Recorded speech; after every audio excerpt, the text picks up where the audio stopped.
Le 25 avril, le Portugal commémore la fin de la dictature salazariste et l'avènement de la révolution des œillets.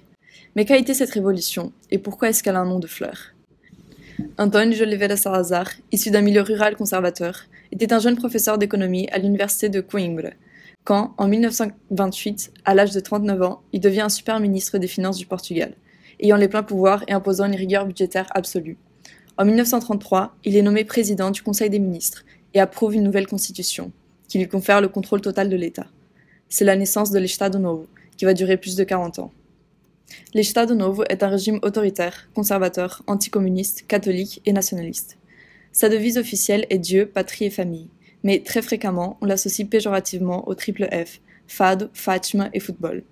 Le fado était la musique du régime, personnifiée par Amália Rodrigues. Fátima était le sanctuaire catholique où des miracles auraient été produits et qui était un endroit de culte pour le régime.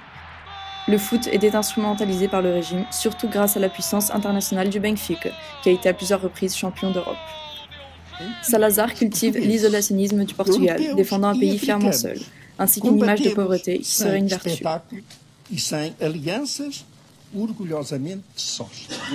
Une police politique est mise en place, la PIDE. Son rôle est de surveiller la population, de chasser les opposants au régime et d'appliquer la censure. Les prisonniers politiques sont incarcérés dans des centres de rétention où ils sont torturés, comme à Tarrafal ou à Caxias.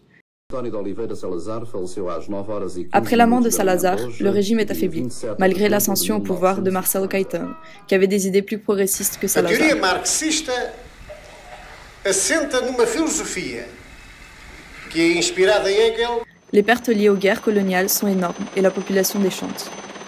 En 1973 est créé au sein des forces armées le MFA, Movimento das Forças Armadas, qui rejoint un groupe d'officiers qui souhaitent tourner le dos au régime. Parmi le groupe, on compte des noms tels que Vasco Lourenço ou Hotel Saraiva de Carvalho.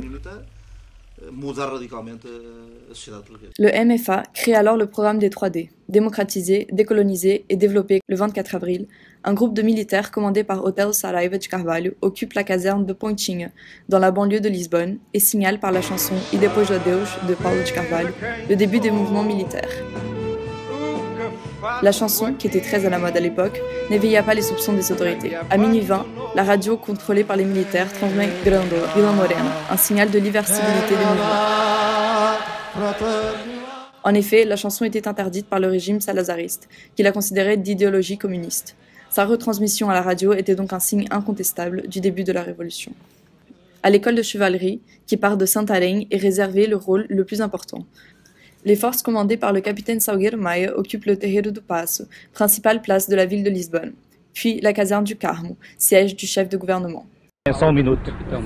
O que é que se passa neste momento, exatamente? Estamos a cercar o quartel do Carmo. La population lisboète, face au coup, décide de sortir dans les rues pour soutenir les militaires, ce qui entérine la chute du régime salazariste.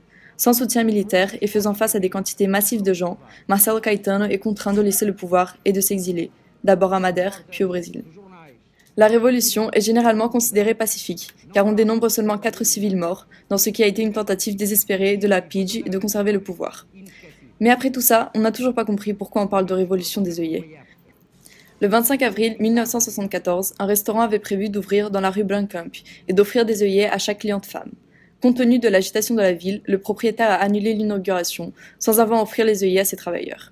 Celeste Caeiro a alors décidé de se diriger vers l'épicentre de la révolution et, à défaut de pouvoir offrir de la nourriture aux militaires, elle leur offre des œillets, qu'ils ont alors mis dans leurs armes pour prouver leur pacifisme.